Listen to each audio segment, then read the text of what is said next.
In this video, I will show you how to remove social login from NFL.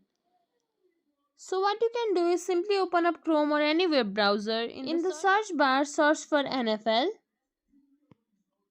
Scroll down below here, you can get this NFL.com link. Click on it. Now, if your account was tied to one of the platforms like Google, Apple or Facebook, what you need to do is simply create a standard password to regain access. To do that, simply click on this three-line menu in the top right corner. From here, sign in.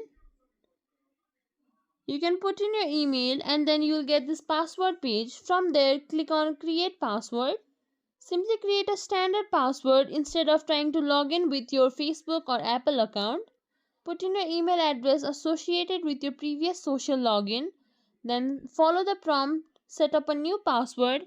And once you do that, you will no longer need to social login to log into your NFL.com account. If you think this video was helpful, please like, share, subscribe to our channel and thank you for watching.